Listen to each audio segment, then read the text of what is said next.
le a tātou tāpo i atu I le atua.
Taulele ai, ina oli ai lo tamaititi. Ia fia fo'i lo loto I aso lo taulele a. Ma ia e savali I ala wa e loto I ai. Ma mea e wa ai o mata. A ia e loa. E wha masino ina oe e lea tua. Ono o nā mea uma. Tātou te talo. Mo le nganga Paia. O le nei asu sā ua Mātū Faitoto'a, mo a Mātū whanau o tūpulanga o tama ma Tiakono. Mātū fia ofo ina atu I lātou I Lauga. I nei a whāpenao na lātou sā wawali e tusa o lo lava whinangalo Paia. A o le tāpua inga lo nu e masani ai le atuolo Mātū tamā. O Mātū te talo ma wala au I le whisoa soa ni mani a lau wa whio a nganga Paia. I nā whamalingi mai aina ia tau to Oloialii o Mātū tangata tāpua I le nei tai au. I nei a langa tonu ai mo Mātū la ngona ai le tāua. O le tāpua inga e ofo atu I lau wa whio I le nganga ma le whamaoni lava. I na iai watu I le whasilisili ina o mea umalava I lovi inga. I lau suafa Yesua Mātū wole ma wala au atuai. Amene. Tātou pese le pese iwa sifuru ma le lua, pese whaafitai le atua, whaafitai lo na alo, whaafitai le anganga ia pese aleluia. Iwa sifuru lua le pese, tātou te pese ai.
tātou Talosaga, talo le whawhitai o le talo le whātou senga.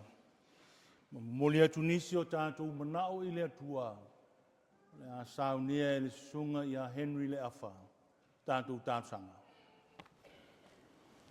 O talo le whawhitai, whātou e senga, o mori atu nisi o tātou manao i le atua. Tātou i whamatitara. Le atua siri siri e se. Lo mātou tamā o le alofa tūnoa o malawa. Lo whio o le atua mai le vavau, se i o i le whawavau. Le atua o lo o pule au i le langi, a atoa ma le lalu langi. Na e whaia mea o malawa. O le langi, ma le atu lau lau, ma mea o tū mauai. A atoa ai, ma le tangata o le Ueligitone, o aunga luenga mamana. Ua mātou whawhetai atu i laua whio le atua le tamā. Le atua le alu, ma le atua le anganga sa. E peo upo a mātou pese le nei tae au. Ono loa lofa tere mai loa ngalilei, mai lau whanau. Whawhetai ono le ola ma le mālosi o mātou mau i aso whaipea. Lo mātou o langa nei. Whawhetai ono lau tausinga ia i mātou. O lau leo leonga, o lau pui puinga mo i mātou. A o whea ngai ai i fe'au ma tiute o aso taitasi. Whawhetai lau whaasoa langa lei, ua mātou tuwhitau whao ai, manuia o loo mātou ai le nei o langa. E ui lava ina o loo whaatou to lesi o mātou tamato inga, i ngase o le tino. Whapea fo inisi o tamao le ka le si o lo lato soifua. Ai mātou te fia whawhetai pia. Ono o loo manuia le au te tele o lo mātou e ka le si. Mai o na au, se i o i a mātou whanau. Whawhetai mo le nei aso o whapitoa. Mō tupulanga ma le Autalavou si mātou e ka le si. Ua talosia ina, ai lo lātou sau tāua. Ina ia tina e ai lātou o langa i laua whio. O wale manuia o a inga, ma le e ka le sia, mo aso ai tae au. Whawhetai mo o whionga Paia. O le upo o le ola, ua whai masulu i o mātou vai, ma le mālama i o mātou wala. Whawhetai mo a nganga Paia. E tau toa lua ina o mātou tangata.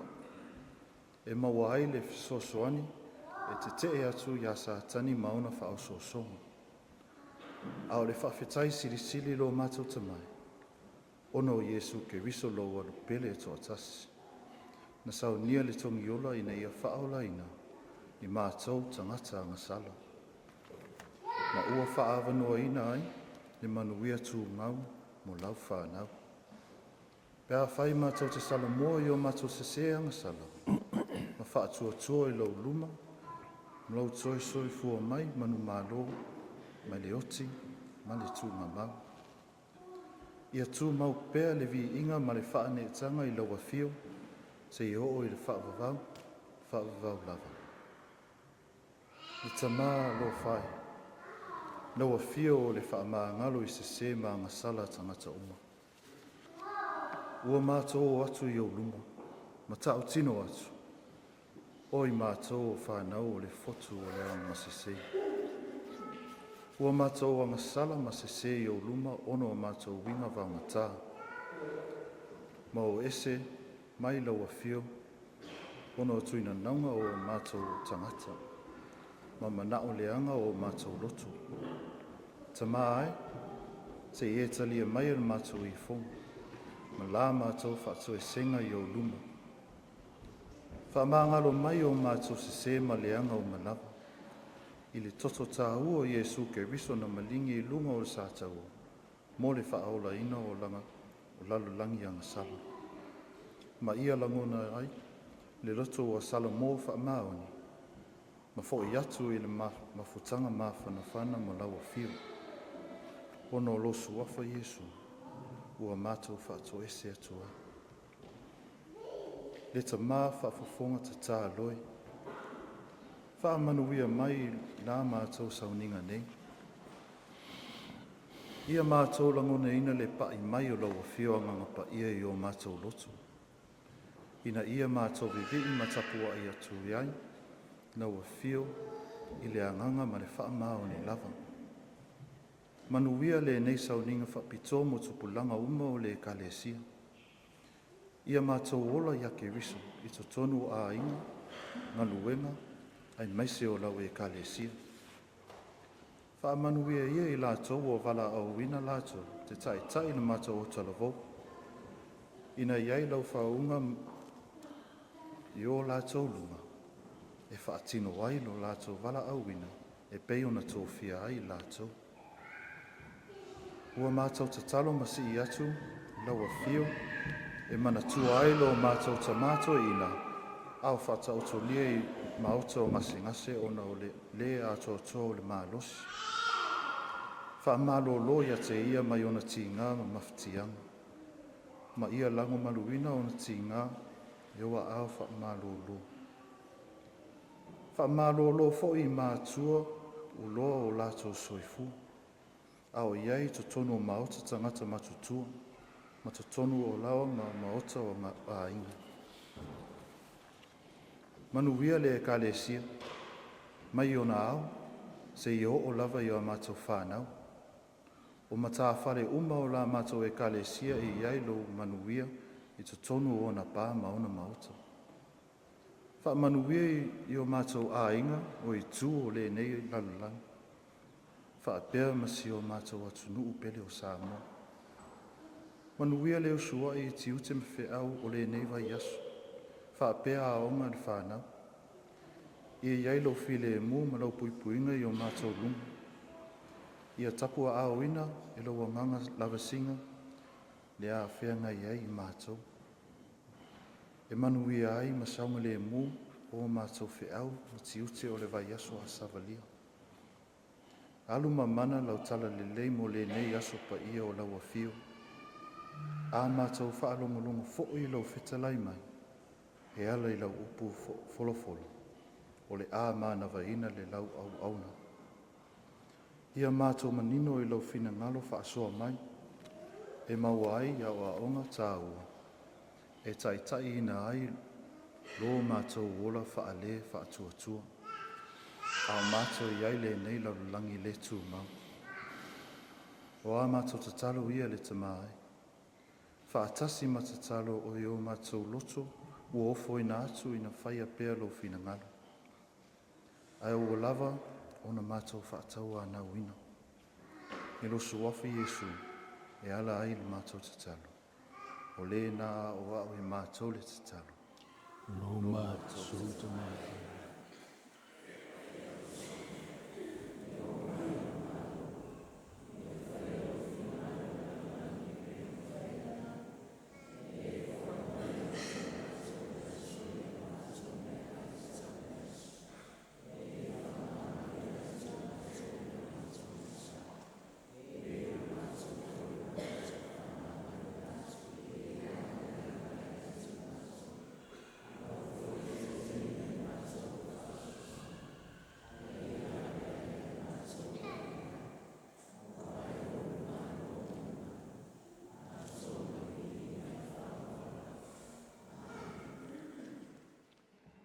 Tātou tāpo i atu i ane le tātou tāuranga.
tātou te tālo mo le foa'i. Tāulanga e le tusai, tāulanga ua mātū wofo inatu I la wofio. Tāulanga sirisiri na e Sauniga ke riso I lau soifua. Mo le whaolatanga ma le whaamangaloina wa mātū wangsala. O le tamau ainga whaasoa la wofio I o lātū au mo mātū lima nei tupe uma. Mātū fia whaitaulanga I la wofio. I so se awala ma so se mea ati e ai lau fe'au ma lau ngāluenga. Ina ia vi ia I Oloialii e. Talia mai ma whaamanuia mai ma whaapaia mātū fua I whaatasi mo mātū tangata. Ono lo swafa Yesua mātū wole ma wala ua tuai. Amene. O le pese, se lau lima sfulfitu, le pese tātou te pese ai.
Tusi Paia, na whangaina lea e Fete Sopoaga.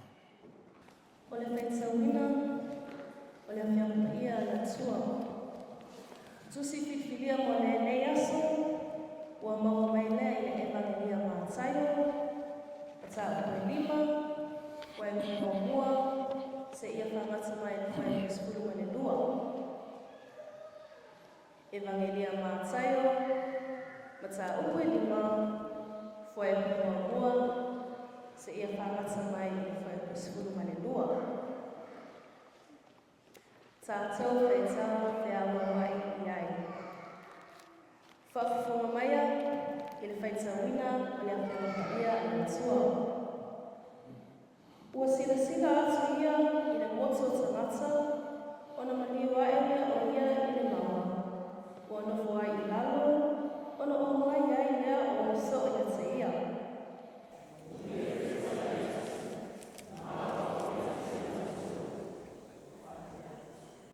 Amu ia e matitima i le ananga, a wā e o lātou le mālō o le lagi.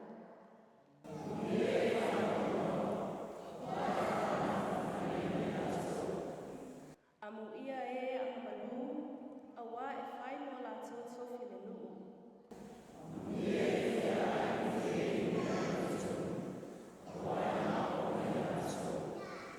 Amu ia e alofa atu, a wā e alofaina mai i lātou.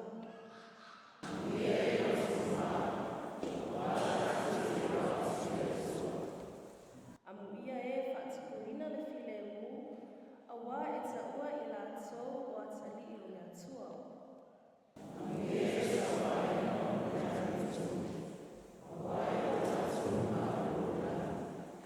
Amu ia outou pe a lātou upuleanga, ma whaasau wā ia te outou, ma lātou tua i ina pe pelo outou i mea leanga uma o na oa'u.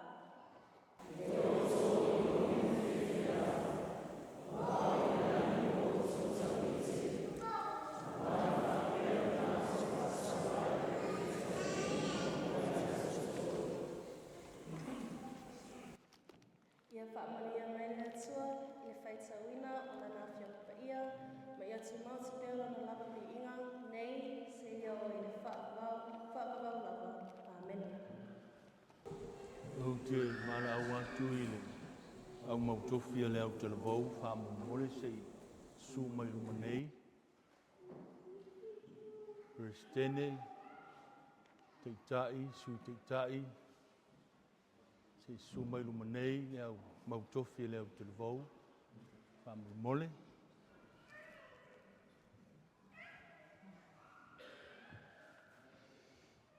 Leo sepele ia ke riso, whaafonga mai ai upu walofa mai le fionga Paia le atua. O whaatitawina mō Lotu wālauina. E whai mateitai o le nei vaenga tā ua o le ngā luenga Paia le atua. O le Aotearoa. Whaauta, o le whanau o le tofi lea mai le alii. O e ua whanau mai, o le taui lea mai a te ia. E pei o whanai le lima o le toa, e whapea lava ta li o tau le lea. Amu ia le tangata o tumu ai lana utu, e le mamai la tou pea la tou tala i le Faitoto'a mai e te mai. Sao noa Iesu i ona so'o ma whapea atu. Ai se talia se tamaititi whapea nei lona inoa. Ua talia i o au. Ai se na te whātau suai se tasio i lātou nei e whātau waa o e whātua tua i a te au. E le lei lea tangata pe anana noa se maaola tele i lona ua. Ma whaangoto o ia e le moana Lotu. Tā ua e le finangalo Iesu whanau ma tūpulanga whaia e o le kalesia. Wau i lātou e whaaua wina le tāla ina o le mālō le atua. Be a mawai atu o tātou nei tūpulanga. Ai mai se whoio i lātou o le manuia. O a inga, o nuu mātu nuu. Whapea le kālesia mo ata e au. Ao Lotu wala wina lea. Ia o ao tūpulanga whaiae. Ma whanau o le kālesia i le upumoni ma le finangalo o le atua. e pe ona feta lai mai ai o ia e ala ia nā fionga. O a mio tau Pulea, o anga nuu mamalu a Samoa, ina ia lātou wola ai, ma maua ai whaamanianga, mai lea tua wa whaate tawina mō lo lātou manuia, i aso o iluma.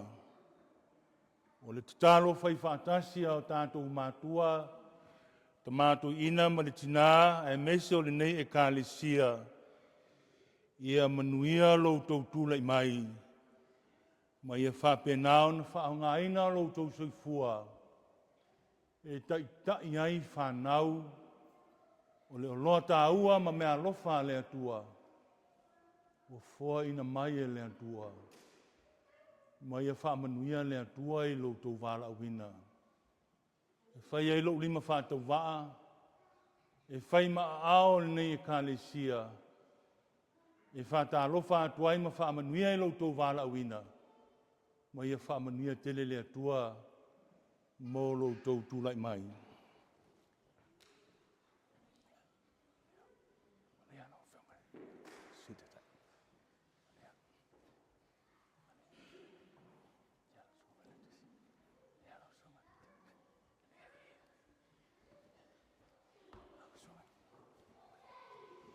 Tātou te tālo.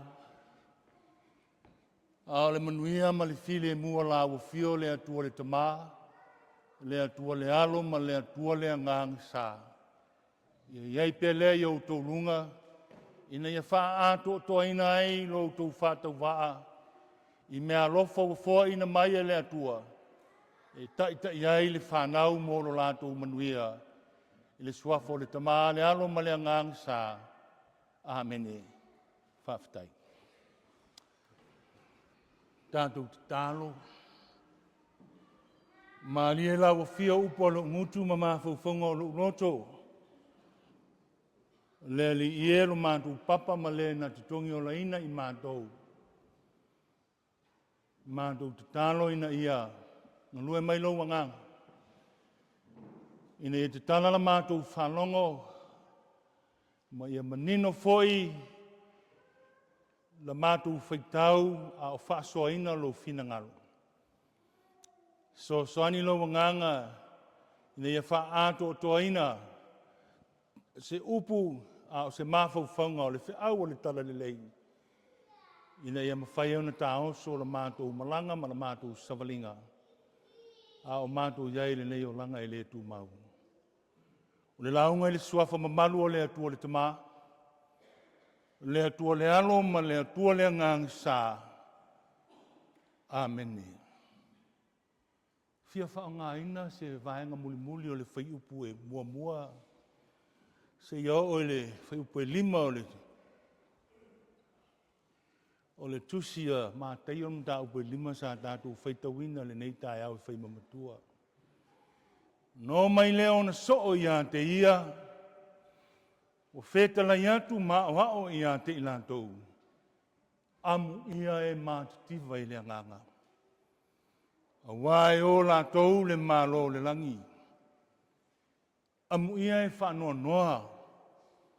A wai whaamawhana ina i lātou. Amu ia e anga malu. A wai whai mō lātou tofi le nuu.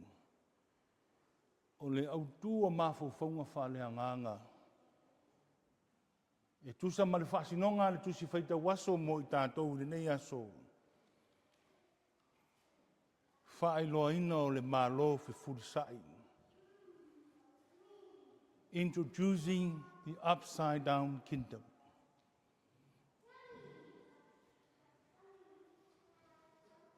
E lua ni manatu tāhua o loo awhiwhi ma mawhaina. I le whiau whaane anganga o le nei tai au. Ia whaailoa ina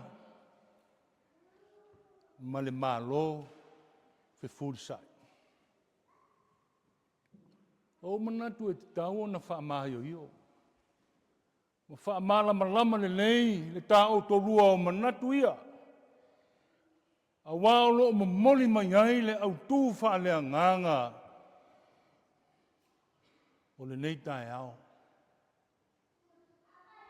theme for the sermon today is to make known the upside down kingdom, which is the kingdom of God. And that's how theologians have looked into this kingdom of God, because it seems that the values of life which man is striving for, it seems to be in a different way.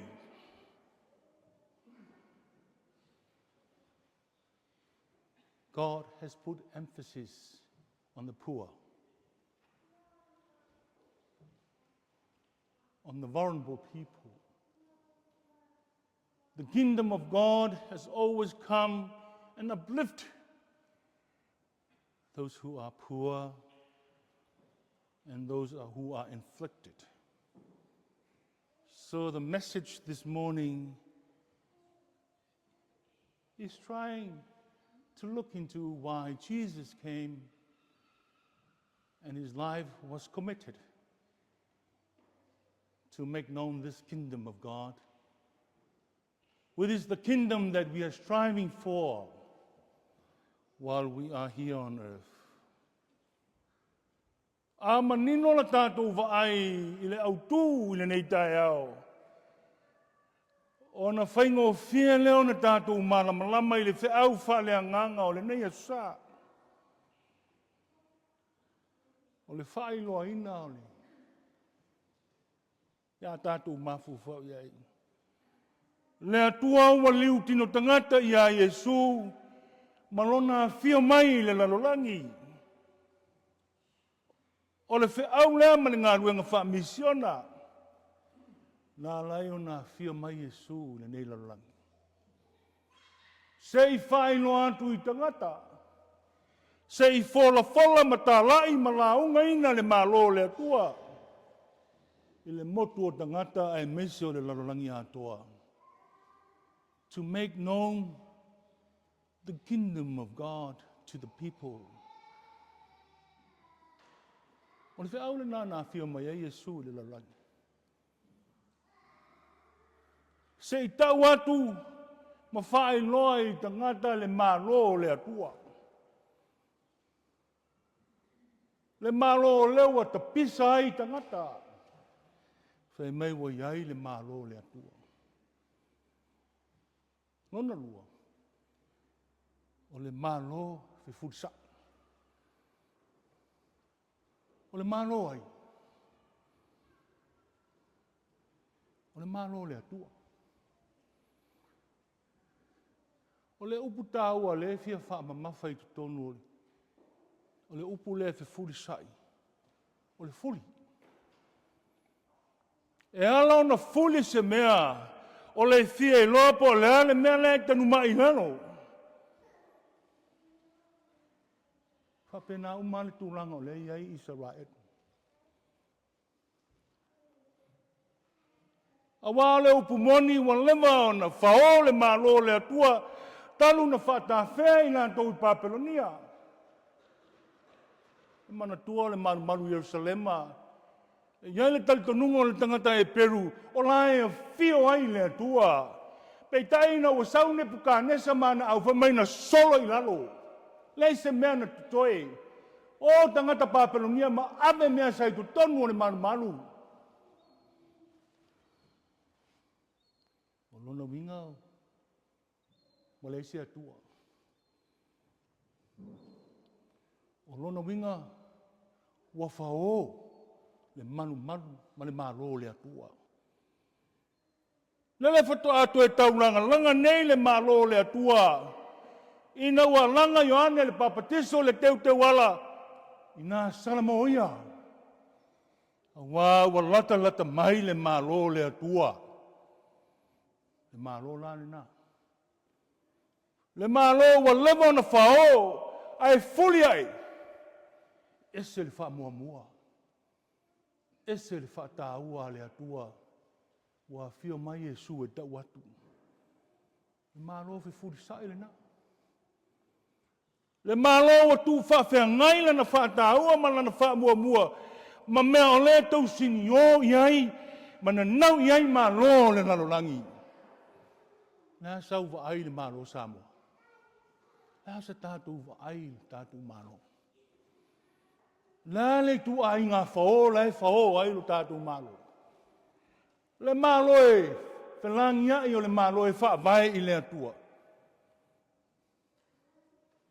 Whapena se mālō e whaavai i le atua. E whapena se mālō o lo tau te tala i le amio tonu ma le whaamsinonga amio tonu. Ea tātou whaavai ma whaalongolong. Oka, se whaataita inga i nā whaanoa noa ai, teitai. Na to tofi e teitai lo tātou atunu.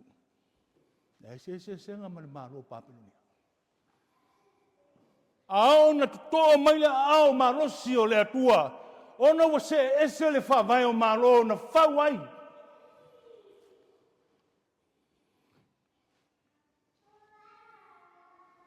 Mālō fefulisa'i. Le mālō le nā o le atua. Mālō na te whātāua le tangata le taualoa. Le mālō na te whātāua le tangata mativa ma le tangata le tango lima. Ai a mālō, whainga mālō aso nei. Taulangi le pule. Taulangi le marosi. Taulangi le tele o tupe. Mālō lea fefulisa'i lea na whetalai a Iesu. E to o tele e mua mua.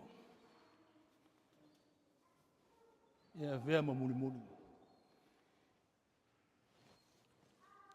Au e muli muli e a vea ma mua mua. Lea e pepese e le to o tele o tangata whe mai e sa ili lalo mālō. Au au i e maua ai le whae aina.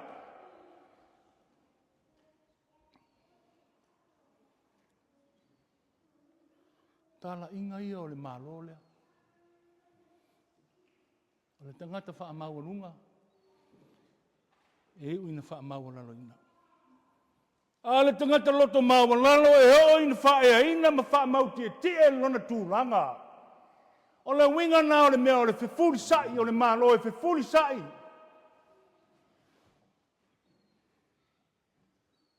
Lea na saunua ia Iesu i ona so o il tasi aso. Au alu le malanga Iesu mo na so. Fa lo ngatu le ali lai. Ai fi ngau lo na so. Sau no atu Iesu la le mea tau te fa penai. La tau sa ili po ai tangata sili. O la tau sa ili po ai le tangata sili lo na taua. O ai le tangata sili lo na aunga. Mai e Iesu tama titi mawhātū i o lātou luma ma whai ati ai. Ale pei o tau o le tama titi le nei. Nei se si e sao i le mālō le rangi. Ia, mea tāua na. E leo le kele o kupe. E leo le tau aloa. E leo lo tātou wata mai o te tele. Tātou te ho ai le mālō lea. Le ango le mālō lea a mata nei e o i le whaavavau e whaauau pea. Tau whaamatalaina le nā o le mālō fefulisa'i. O le mālō o le atua e pei o na whaata mai e le Manatu Autu o le nei tae ao. Ai a tātou whaavai mo li maua le whenga inga fau, ma tu singa le au whai evangalia. O lai whaasino i a Iesu. Le Iesu le na sau e whai loa, ma fola mai le mālō le nā. Ma sei tau whaamatala ma whaamanino i le tangata, le winga o le mālō le atua.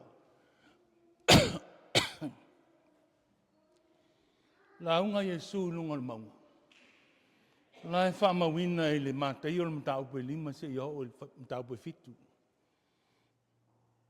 Le isi lea a oa onga tāua a Iesu. La e tāo whai ai. Leo langa mo mio le tangata o le mālō le atua. Mo se avanoa na tātou Faitau le iai. O sina vaenga lea na tātou Faitau iai le nei tae au. Laolo whaamalama ma whaamanino mai ai. Le amatanga o upu amata na tatala ai na launga Yesu i ona so. I le ta oto ai le anu fale o le olanga whaaleanganga. Ma le whaasino manga ato o toa le soifua. E aho te ngata o le mālō le atua o na Savaiinaea ai maolai. Amu ia e mātitiva i le anganga. Amu ia e whaanoa noa. Wa e whaamawhana whanaina. Amu ia e anga malua wa e whaimo la tau tofi le nu.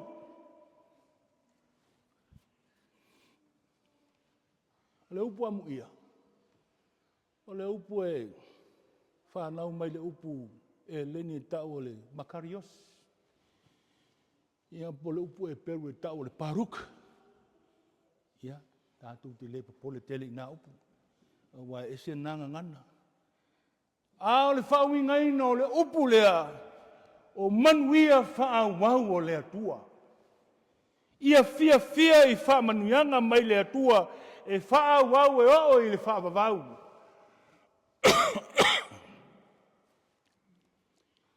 Ese le whaawinga ina o le upu lea le manuia i le launga lea Yesu. Ese le whaawinga ina o le mea foi lele amu ia a oe wa e mālō le loto. Mawalau 5 miliona. Ese. Le anga le whaamu ia lea Yesu e whaamu ia le tangata. O lai loto maua lalo. A o le whaamoe moe e whaimo ia le mālō le langi. O lona winga o le manuia whaau au. Ia na. Mālō le na. O le mālō e whaimo oe. E whaimo au e whaimo i tātou. A o le mālō le na lo sao noa i aino tātou wali ma whaalau i lo atu. Ina ia manino i le tangata. Ese le tāua. O awhionga ia le atua. Ese le whaangainga e le whengainga fōu. Le launga le nei Yesu. Le manatu to tele. Whātusa i le tūlafono a Mose. Le tūlafono le wha mai aua le whaia le mea lea. Aua e te whasio tangata. Aua e te murilua. Aua e te mana afua le mea lea lua te tua oi. Al sau nanga le Yesu. Fia. Fia oi. Pea e maua le loto maulalo. Le tū whaafea ngai ngā. Kusa le whiau. A le tū whaafea ngai le nā. O le aua e peise whātonunga, e peise sā, e peise tapu. Whāwhea ngai ma le upu a Yesu. Amu ia. Mālō le nā o le atua. Le mālō le tātou te whaingoina o le mālō fefulisa'i. A le mālō le nā na sau Yesu e savali e tau mai tangata. Le mālō na whaawau le savalinga a Yesu. Na oi lunga le sātauru. Aina to e tūina unga mawai aso e tōru. Malona e tauna whai mō tātou uma. Autalavou. O le whiau whaamalosi. Upu ia na whaamatala mai le amatanga. Upu o le poto. Temi le nei. O le temi o le maati o le ti apolo. E whaalua e peo le leo na tangi fia maua sesi, fia maua oe. A lewe mai, ie fia i lo tau lea. Mea uma e te vaai ai, ai aua nei ngano, e wha masino oe le atua. I nā mea uma, wha malosi le Autalavou. O le lo i le nā, mo o tau le whanau. Ia tātou whinau, ma le whamaoni. Wae le tu lafua ina i tātou e le atua. O le launga le nei. O lai ai le lui, i le whaai unga o le la unga Iesu. Nei le mta upu fitu al whai upu luas fulwha, se o luas fulfitu. Le mai Iesu, a e whaalongo, ia e langona, ia e talia, o na whai lea. O le mea tā ua le nā o le la unga. O le mea tā ua le nā o le whiau o le tātou wali o Iesu. Ia awa nao na whalongo, ia awa nao na talia, ai a talia ma whaatino ai, ina ia fua ai o tātou o langa, o na whaatusa ai leo lo soi fua le tangata poto, e whauno na whale i lunga le papa. A au na whao so ina oe, a au na angi mai a wha, a au na angi tele mai i puapua ngā, e lema whai o na marua lue ai lo wha le whātua tua. Finau, tamu whai. Fua ia o ngā ruenga tātou tamaha. Mātū a whaalea nganga. Sa au tau mafuta, tolu sifuru mon tupu tau sanga. Lele le Autalavou lea. Mālō finau, whaafitai. Māwa ai atu ma, Mātū, tapu ai atu. Nuia lo tau tūlai mai. E kālesia, whai mō tātou le nā mālō. Whai mō tātou le mālō lea. Le mālō tātou te langona ai, lo tātou loto whamangalo. Tātou te langona ai e le ai se pāwai loto i le wā oe ma le isi tangata. Nango le whata ua na le mālō fefulisa'i. Langa ai lo tātou tu i lalo. O na whaia ina leo tātou le ola e whaapapau. Amene. Tātou pese, se lau lima sifumi fitu. Sauniga le whana.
Manatu o lea ua uku i le langi whaiva o le sunga le taitai manisi o le au waa i le nei tai au. Wa lea ua kea le sao ia mangwao ma le sao i makau kusa. Pe onga whikai tuna ai le sunga ia Ieriko Sopo'aga e whai mo tātou sui. Mai se nisi o lona au waa whilifilia. Se i momoli ma ave le vi inga i lo tātou matai. Tau iai na ia longo malia i le whaafonga anga lo tātou watua. Te le pea se vi inga Mātū watu i a te ia nei se ia o i le whaavavau lava. Pai lo leo e whai ma whonga tāu momoli. Tātou mātua o lo tāpua i mai le maota ngase e mai se le mamalu o le tātou tāpua inga. Mo le aile nganga le whamalo ma le whaafitai. E ala i o whai wālofi a au le nei tai au lau sunga le taitai. Manatu foi o leo ua Faitoto'a whale nganga le tāpua inga le tātou nu. Ia e mai se o le aso whaapitoa mo tupulanga Talavou ma le Autalavou. Pe ona iai le nei aso sa. Ta Oto'otoga la ia le mana o le nganga Paia o le atua. Whaapupula atili whaamala atili le winga o na fionga Paia. Maua se nganga wale atua malona mālō. Ala Mātū te talo. Alo whangia i le atua lau sunga Ieriko ma le whalitua. Wa tofi matiuti o walau inailo lua soifua. Lango sua ai le sunga le toina. Maua i mai o le tino pe ona tātou wala i nei. Ia e manatu e leo tu lafua ia e le atua o tātou mātua. Ia ngale lei fo i le atua. Whaatau mamao ni au tā whalu mani au lea ni mai tau lalata mai. I lau sunga ma le whalitua. Ia wale tātou mafutanga nei.